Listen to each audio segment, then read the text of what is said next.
Okay, we're off. Another thing I did not mention is that this is our first hybrid conference, and so the first time we actually have virtual attendees. And another benefit of that is that we're also recording all the sessions, so there'll be a legacy. We'll be able to go back and there's a YouTube channel created for the ICMM, and you'll be able to go back and revisit. I think they're going to get uploaded each night as quickly as possible. And also, if there's any translation challenges people are experiencing, when you do watch them on YouTube, you can select languages, and there will be closed captioning in different languages. So that is also a wonderful innovation from this experience we're having. So welcome to the virtual attendees if they're on there right now. We do have somebody monitoring the chat, and so at the end of the presentation, I'm about to introduce our keynote, who's going to speak for about 35 minutes, and there'll be about 10 minutes for questions. So think about some questions if you have them. Somebody's monitoring the chat, and if there's questions there and there's time, we'll also bring those to the point. Great. So it is my my pleasure to welcome local Dr. Jerry Bannister, who is the Director of Marine Affairs Program at Dalhousie University. He is also coordinator of Dalhousie's certificate in Heritage Studies, and he is past chair of the editorial board of the Canadian Historical Review and has been teaching maritime history in Atlantic Canada for over 20 years. So I don't want to waste any more time with Jerry, so just welcome Jerry Bannister, please.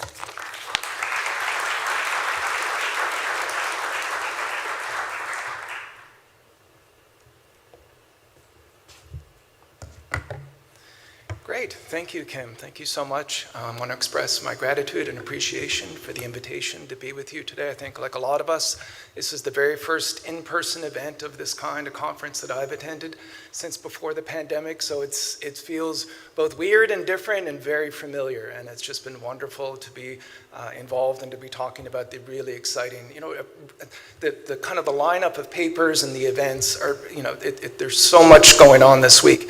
So one of the things that I want to do in the talk today is just to provide kind of both an overview of a number of different themes to introduce the kind of events and issues you're going to be talking about this week, and also to root it in some local context.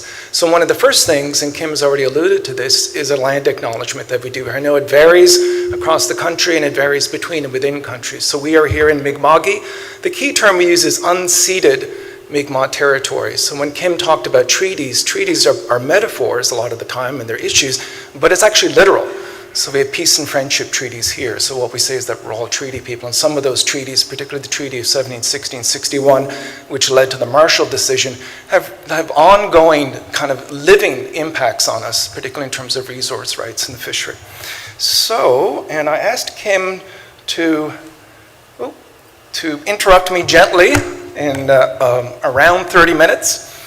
So what I want to do is talk a little bit about the past in a way, although it's a little bit facetious because I don't think it's the past. I want to talk about tourism, the relationship between tourism, and I was looking for a segue, and I think we've got it right outside in a minute.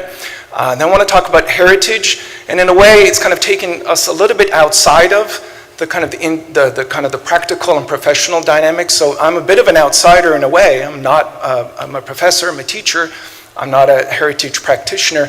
And yet the vast majority of graduate students I've trained, particularly PhD students, work in museums. And a lot of the teaching that we do is in museums. So it's kind of an insider-outsider dynamic. So I'm not talking about collections, not talking about what it looks like within a museum, but talking about it from the outsider's perspective, about the ways in which museums fit in.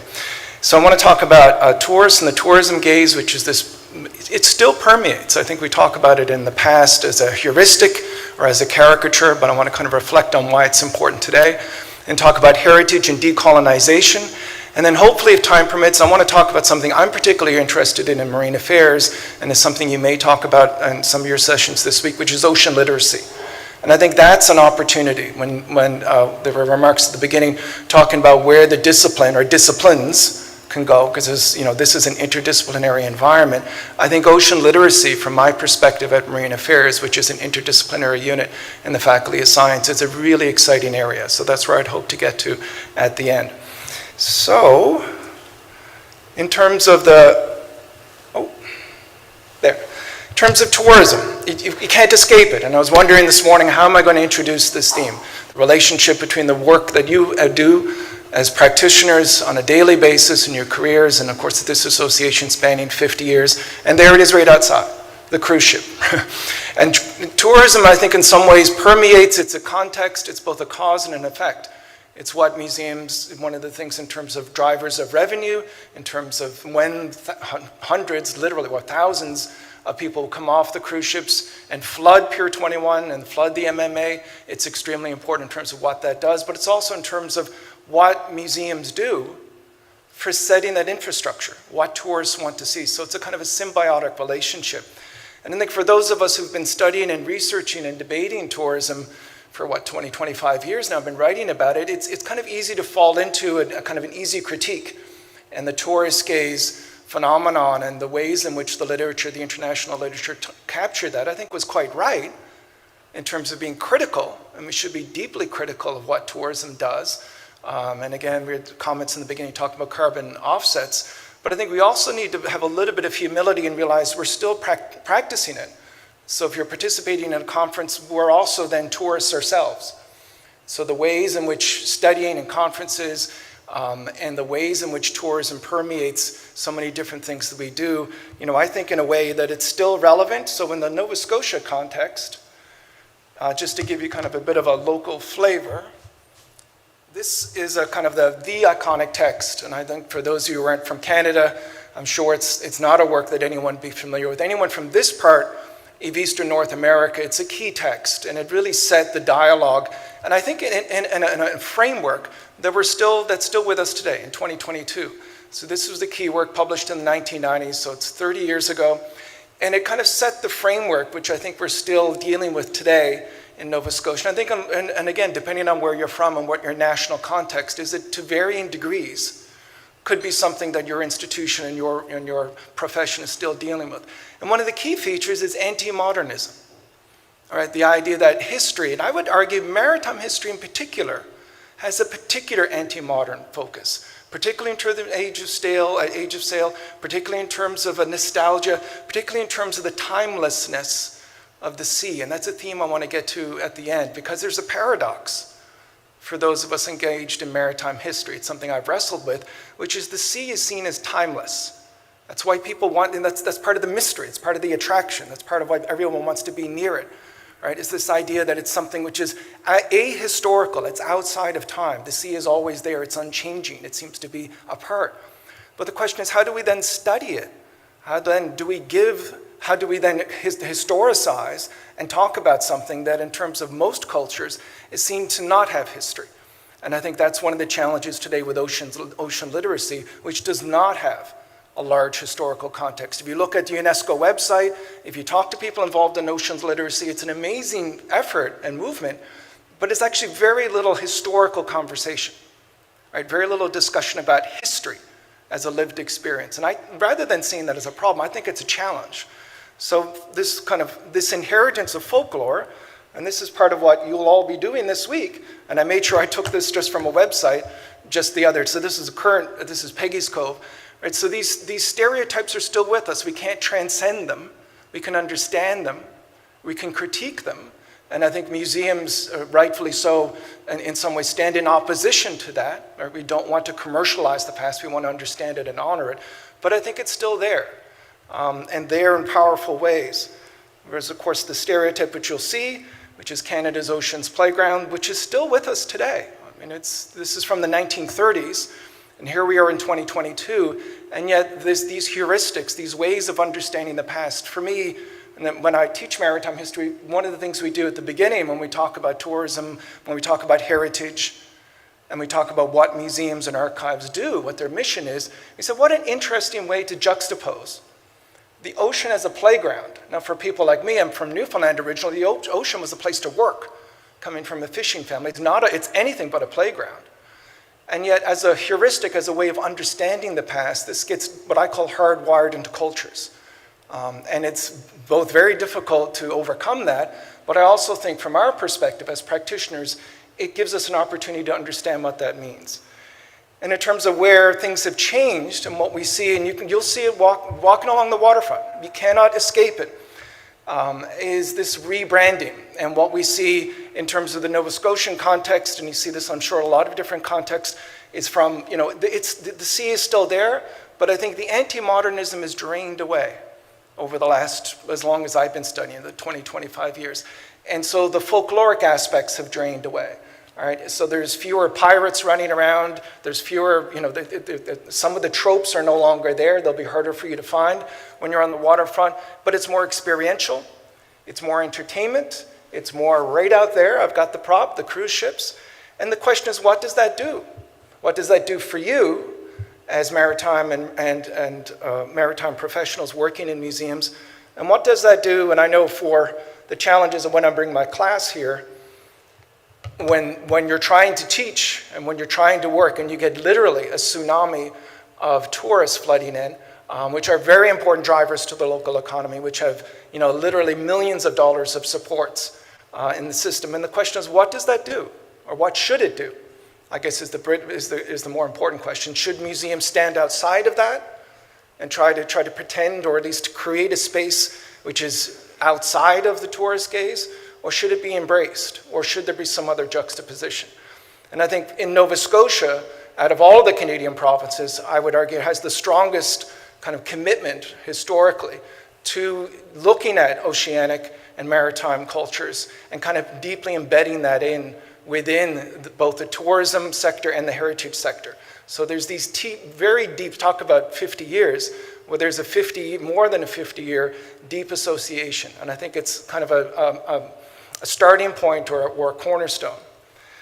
So where I want to go in the next 10 or 15 minutes, and I'll keep my eye on Kim in terms of the time, is decolonization. So if I start with the one trope or stereotype, and the one interesting thing about tourism, we're all tourists at various points, but no one seems to like a tourist, right? It's something we all agree is bad, and then we go ahead and do it anyway. The other thing, which of course we all talk about a lot, is decolonization, which is a term that we could spend a whole week trying to debate and decide what decolonization means, or reconciliation. The term that my association, Canadian Historical Association, used just last year in a very important statement was genocide. So when a country like Canada going through the residential schools crisis, how do we understand, how do you teach in a heritage, and how do you practice in a museum or an archive when the country that it's in is undergoing a very difficult discussion about what genocide means? And I think if you're here in Canada this week, you need to understand that. Yes, there's the pandemic. Yes, there's war. Yes, there's so many things going on in crisis. But this country is going through a reckoning. We have a National Day of Reconciliation, a new national day. So the university is closed, for example, September 30th, and then we have Treaty Day, on October 1st. So the question is, what does that mean? And again, I say this as a teacher. I don't work in a museum. But it's something I think in terms of the associations that I have, I see three different things. And I think sometimes we conflate them, meaning we kind of, we take the first, which is the content, which is what we talk about, and as we choose, the process of selection by talking about some things, we're not talking about others. So colonialism often works through silences and absences as much as what we talk about. So we spend a lot of time, and I know in the classroom we talk about content. What are we going to do this week? What are we going to do in the maritime history class? How are we going to overhaul and update the curriculum?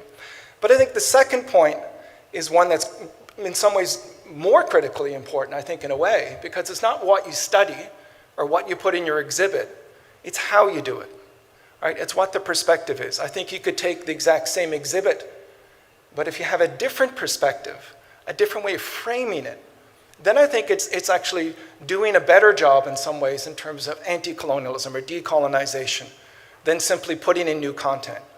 And so I think in our fetish in terms of our focus on kind of overhauling what's in a museum or what's in an archive or what's in a place like Pier 21, I think sometimes we tend to forget the power. And as a teacher, what I know is that it's the perspective and the way you frame that exhibit. That's when the students come to me after a field trip, we'll always do a debrief, and when I've spent a lot of time teaching here at Pier 21, that's what the students will often bring back to me. We'll say, let's talk about what was impactful, what did you learn? It'll be the perspective. It's the way of seeing. So it's kind of the antithesis of the tourist gaze, the term that I've used with Roger Marsters, the curator of marine history at the MMA, who I've worked with and co-authored with. We talked about it as the heritage gaze, right? The heritage gaze. It's a different way of looking. It's similar in some ways, it's different than others. And then thirdly, and I think equally important, and this has been, I think, the biggest change, I know at the university it's been the biggest effort that we've had, which is who? Which is the question of who designs the exhibit, who does the interpretation, and for those of us in administration, who do you hire? And that's the harder conversation to have. But in my view, reconciliation and decolonization cannot and won't happen until hiring practice changes as well. That could be in terms of guest curators, it could be in terms of the wider range of people who are involved with the museum sector, and particularly at the university, and this is something that it's been a primary focus, which is changing the people, changing the demographics, right? Focusing on whose voices, which people are going to be telling which stories. And I think those three things together, in my view, so we're talking about looking back to the past over the 50 years and where we are now and where we're going, I think those three things together, I think they don't explain everything, but I think they explain a lot of the process, because that's what decolonization is. It's a process. It's never going to be a destination. So if you're going to think you're going to get up one day, oh, well, we finished decolonization now, and then we'll do the next thing. To me, it's a process, and it's something that we have a long-term, and at least for most of us, the rest of our careers devoted to. So to give you some context, and this is one example, make sure the slide is coming up correctly. So this is the Heritage Minister. I was trying to think of what example I could give you that for most of you would be completely new. And I deliberately chose it because it's not really part of maritime history and culture. So in your week here, I would encourage you, if you have time, to visit a place called Africville. It's a National Historic Site. And the other reason why I chose this example, so it's a historic African Nova Scotian community which was effectively physically destroyed as a result of urban planning in the 1960s. So for here in Nova Scotia, in terms of African Nova Scotian history, and Nova Scotia in terms of its political and present-day culture, it's absolutely central. And so it's kind of a key moment. And so when this quote, I still remember 20 years ago, it stood out to me at the time. And I think I remember reflecting that it kind of summarized so much of what various people, both in and outside of government and in and outside of universities, were grappling for and trying to understand what we were witnessing. And I think what Sheila Copps, who's a long retired federal minister, but in this speech, I single it out not because it's remarkable in terms of being an outlier, it's because it's actually it reflected a trend. And the trend is this. The trend is that heritage and the work that you do is functional, meaning it has a political function. It can fix things. And for me, reading about this and kind of studying similar movements that were taking place at the time, it was a different way of thinking about it. I'm sure it took place long before, right? Museums have always been political one way or the other, for sure. But I think it was a different way, and also a way of talking about it openly and embracing it, saying the fabric, the metaphor is very evocative. The fabric's been broken, but museums can mend that fabric, right? And that to me is both, it's kind of scary in a way in terms of the challenge and the responsibility, but it was also exciting in terms of the opportunity. That's saying rather than being on the margins of political discourse, heritage is at the center. Heritage can change. And for Canadians, that was a new conversation 20 years ago. So when you read and hear this week about reconciliation and about decolonization, these are things that have roots that go back, certainly I would argue, 2 generations in its current form. So in terms of another example, I just have 2 examples. I chose this one because it's just over there. So right in front of the Westin Hotel, where some of you may be staying, there's a park. And you won't see that statue because the statue's been taken down. And I don't have time to give you a long backstory. You can Google it if you're unfamiliar with the Canadians, especially Eastern. Those of us from Atlantic Canada will be familiar. Was a statue, well it is, it's in storage now, of Edward Cornwallis, who was the first governor of Halifax. Halifax is founded in 1749 as an imperial outpost, right? It didn't make economic sense at all. It was founded as an imperial outpost, and it has a very unique history in a lot of ways in terms of North American history. This statue was built, was erected in the 1930s, and it became a lightning rod of criticism, of protest, of divisiveness, and there's just a couple of quick shots of the protests. And of course, these images will be familiar to anyone who's following, particularly North American, although I think it's also European and a global phenomenon, about statues as these focal points, right? So they're outside of a museum, but yet they're going to influence what's going on within the museum. So in some ways, it was our local version of a larger global phenomenon about what to do with statues, how to understand the past, how physically and tangibly to deal with the questions and the legacies and the horrific legacies of settler colonialism. So what I wanted to highlight, if I can get the next slide, there, is process. Going back to the earlier slide I had, what I found remarkable and what I think one of the takeaways, what I think one of the ways in which Nova Scotia has been a leader is in terms of developing new processes. And so one of the stereotypes within Atlantic Canada, within Canada, in terms of anti-modernism and a lot of the cultural motifs, you'll be, for those of you not from Canada or unfamiliar with Canadian history, Nova Scotia is seen to be one of the more conservative. That's always been the kind of the criticism of Nova Scotia. Small c conservative, in some ways it's not. But I think one of the things that should be discussed, and I certainly think for you to reflect on at the start of this conference, Nova Scotia has also in some ways been a leader in some of these discussions. And so following when the Statute of Ardmore Cornwallis was taken down in January 2018, there was a committee which initially started as an outgrowth of the HRM Council, and then they did this interesting experiment where they created a task force which had joint Indigenous and non-Indigenous representation. And it had a wide range in terms of the diversity and participation of people from a wide variety of backgrounds. And so what they did in terms of to me, one of the key legacies is not even so much the recommendations, which included building a new museum, by the way, but it's about the process. In other words, it's not about arguing about what to do with the statue. It's changing how you have that discussion. It's changing who gets to make those decisions. And I think for us here in 2022, looking back, that is a key takeaway in terms of discussing partnerships inside and outside museums, and inside and outside for me, institutionally, and inside and outside the university. So when we look for models and we look for ways to deal with decolonization and to make it real, to make it tangible, so it's not simply rhetorical or abstract, I think we do have real examples. Now the question is, how does this fit into a maritime context? And how does this fit into the institutional mandates that you all have? Well, that's a difficult question. But I think in terms of deriving and experimenting and creating new forms, we do see that. And I think it's important at the start of the conference, as we were reflecting at the beginning, a pandemic, a war, you name it, there's so much to get depressed about and to be angry about in 2022, not even to get into climate change and the environment. There are also things that as professionals, and those of us who are teachers, most of the MA and PhD students I teach end up in the heritage sector. I think there are things to talk about as well, and to maybe be a bit more positive in terms of the initiatives.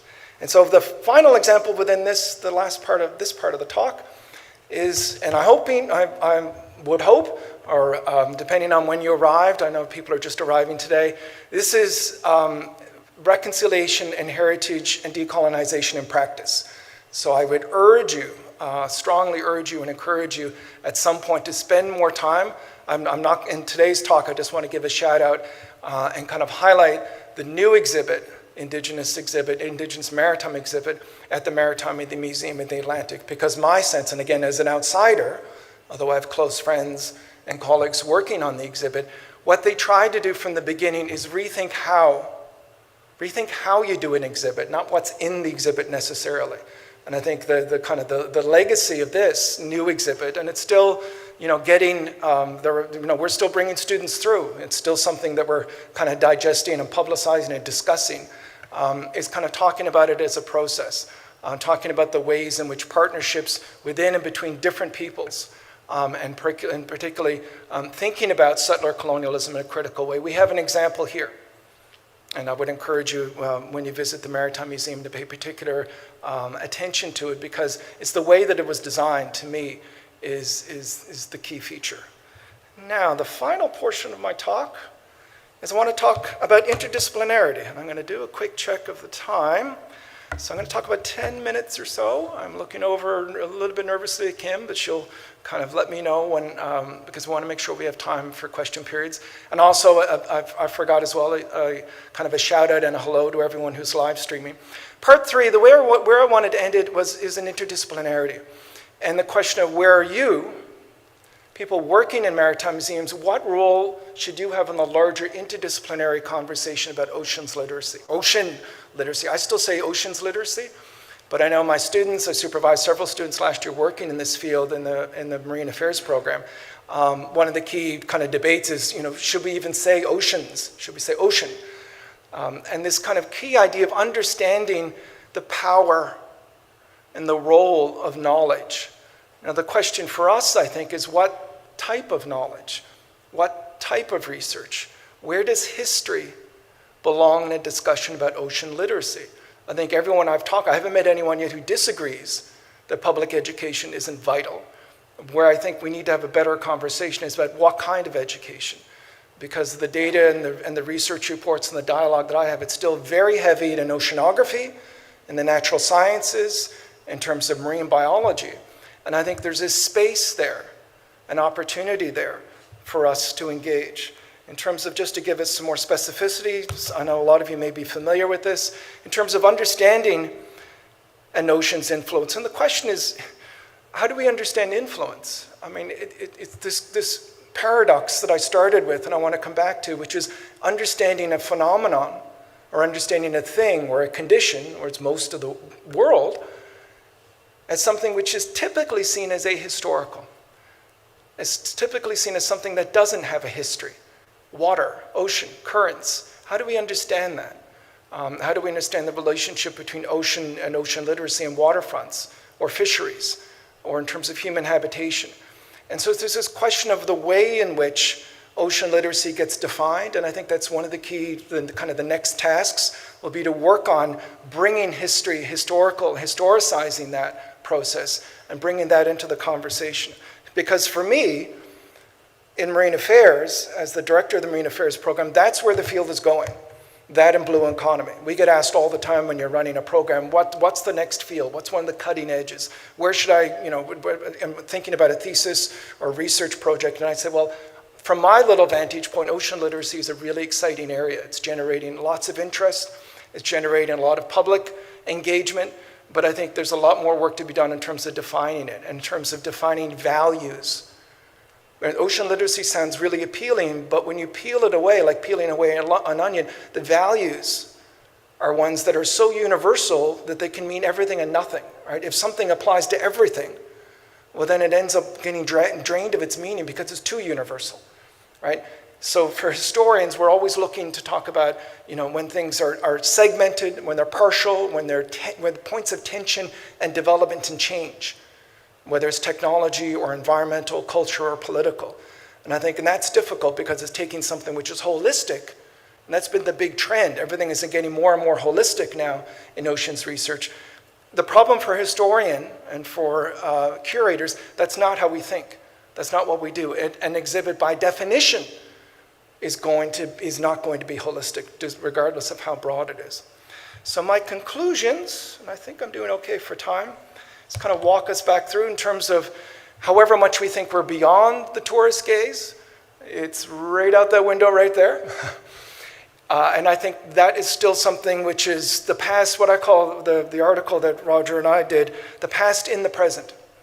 The idea that one of the things which gives birth to museums, which sustains museums, which sustains in terms of the both online and in-person visitors, is the one thing which has kind of been a burden, but also an opportunity. And you'll just kind of encounter that throughout your trip here this week. And then secondly, how that gets juxtaposed, and I don't know about reconciled, but at least put in tandem with the process of reconciliation, of decolonization, and here in Canada, a word that at least historians in our professional association, we use the term genocide. And the question of how you understand that in that particular context, in that moment, and how we understand it within this process of reconciliation and decolonization.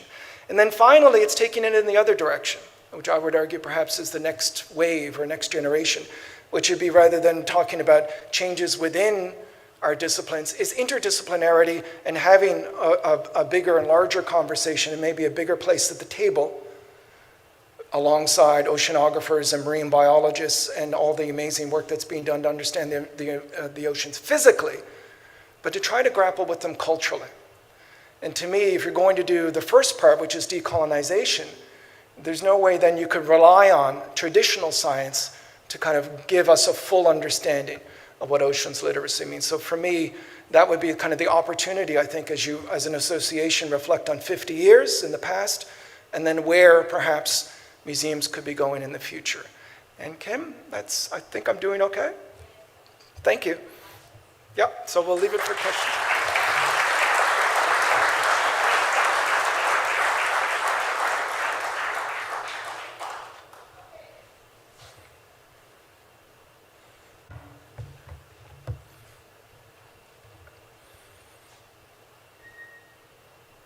Thank you. Can you hear me? Thank you so much, Jerry. I mean, my mind is kind of blowing away here. I'm trying to, you gave us so much to think about, and I think you've really helped set the stage on a number of topics that we will be exploring this week, so I really appreciate it. I'm hoping there are some questions because Jerry did cover a lot there, and we have one here from Marika. Okay. Thank you. Marika Hedin from Sweden, and I'm no longer in the museum sector, but with a foundation that does support a lot of research in your area. I was curious about Team 2 in your talk, about the different processes that you work with heritage and decolonization. One of the things that we have experienced in Sweden, trying to tackle our very dark heritage regarding the Sami people and how they were treated, is that once you start that process of inclusion and discussion, you also realize that there is quite a lot of conflict within the group that you are now trying to approach, so it becomes maybe very conflict-laden to make an exhibition, because there are various parts of in Sweden than the Sami community that want to express that dark history in various ways, exposing things that can, for example, touch relatives. They might not want that in museums in one group, but in another group they feel that it's very important to expose all the things. So is that something that you've been experiencing here as well? The short answer is yes. And I think there's conflict is inevitable. And I think conflict avoidance is only going to make the problem that much worse. And it's nothing that we embrace or necessarily want. It's one of the most stressful things as a teacher, teaching the first year level straight up through. So you see it in the classroom. And then, of course, you see it in public engagement, and you see it in the museums. And I think one of the lessons that I've had to learn, it's a difficult lesson, is just to accept that conflict will happen. It's just a question of how you handle it, how you discuss it, how you manage it, and being prepared. In other words, rather than saying, okay, I really want this to work, and conflict is necessarily going to be negative and it's something we'll avoid, is to say, okay, it's going to happen. Let's have a plan for how we're going to deal with it and not expect the conflict to get resolved. I don't necessarily think at times it's a bad thing or a negative thing. It can negatively impact the stress levels. Those of us who know, have really good friends, work in museums and archives, as I do, and former students, I would argue they face a day-to-day stress level which is as high as anyone I know working in any sector, because for the exact same reason that you just identified. So I think a high degree of respect, an expectation of conflict. One way to mitigate it, at least, or to be prepared for it, is the timing. I think it's not necessarily what you do at a various point, it's when you do it. I think one of the ways to kind of deal with conflict and to deal with these difficult issues is to start the partnerships really early. So in other words, rather than deciding, oh, we want to do this, and you get to stage 4 of an exhibit plan, and then you say, oh, let's go out in the community and do some consultation. That, I think, is setting the odds up that you are going to have a really difficult, perhaps intractable conflict.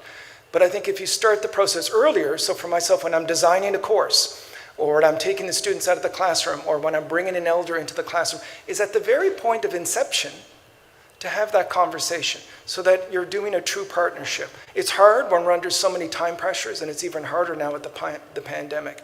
And the third point, and I think you raised something which is very significant and very important, is to keep in mind how heterogeneous and complex each culture is.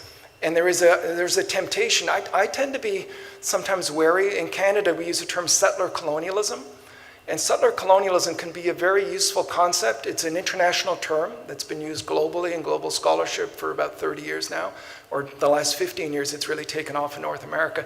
The difficulty sometimes with colonialism is that it simplifies and it creates a homogeneous notion of settlers here, the colonizers and the people who were doing the colonizing, and the people who were colonized. And I think the worry I have, and particularly working with students, they need to recognize that when you're, particularly if you're dealing with an Indigenous context or an African Canadian context, or regardless of the particular context, is there could be as much diversity within a particular group, depending on how they define, which is why self-definition is important, and not to go into a dialogue, thinking because one belongs to one particular group, that the other group necessarily is unified. And I think there's something peculiarly human about that. We tend to assume that others are more unified than we are. We'll talk about our own differences all the time. We tend to assume that everyone else is unified. And I think that it's again, one of those things you just need to be aware of. I don't think there's an easy answer to it, but I think you hit on a really important point, that when you're having these dialogues, not to presume that the people who are having the various discussions agree or that are really identify or have the same perception. So thank you. I think we have time for one quick question, and Peter Neal would like to just introduce yourself. Peter Neal, elder. As a curator of curators, as a trainer of the next generation of museum directors and curators, how far would you go to enable a complete and radical challenge to the purpose of history museums in essence? Because if it's just another process which builds on the conventions, it's a tedious evolution which gets us, in my view, very little. So my argument would be, how radical are you beyond your academic expectations? Good question, and I can answer it not. I'm not a radical at all. I'm very moderate and centrist in my politics, and I think it just shows, I think, how much has changed. But you raised a really good point, and I think it's, some of the key points, even come back to what Kim and I said at the beginning. If we talk about reconciliations and treaties, which are literal things, you can go to Nova Scotia archives and see them, it's actually paying attention to the evidence. So I think for us, for myself trained as a historian, what matters is the evidence. What matters is history. So I'm not one of those burn it all down people, never was. I mean, for those of us who are my age, you can remember postmodernism. I don't know how many of you remembered it. Swept through the academy, and then we all thought, well, facts don't matter anymore. We weathered postmodernism, and I think the disciplines and the institutions will get through this in better shape. So I personally would argue that discussions about things like genocide bring us back to a closer examination of actual facts and truth. I hear students now talking more about truth. And what I find, kind of for me, and what really impresses me for students, they care more about facts when they're discussing these things. So yes, the kind of political temperature is higher, but the attention to detail and actual history is probably increasing, I would say, with the newer generation of students. So my hope would be, and maybe it's a bit optimistic or naive on my part, that the institutions and the professions will, it's not a threat, and it's certainly not an existential threat, that if we keep our eye on the history and we keep our eye on the evidence, we will have these conversations. And that's where I think it's different than some of the post-structuralists and postmodernists, which were philosophical, rather abstract discussions in the 90s about is a fact a fact. What I find now, it's actually brought us more to the discussion of history matters. So yes, it's a good point to end on, because the last thing I would want to do is portray myself as a radical. Is just trying to adapt to the new kind of world around. So when I use the term genocide, that was the term as actually as the Canadian Historical Association's official statement, and it's not a radical organization. So it's, and in some ways it's talking about these things and not advocating a political position or a political party, or discussing in terms of where one should vote or what one should do. It's just describing this process. So if that makes me perhaps a bit optimistic and naive, I'm okay with that. But I think the alternative is not to deal with the realities that we see. And I know for the Indigenous students in the classroom and the Indigenous colleagues, it's a reality. And I think it's just incumbent upon us to deal with this. But you ask a really good question. Thank you.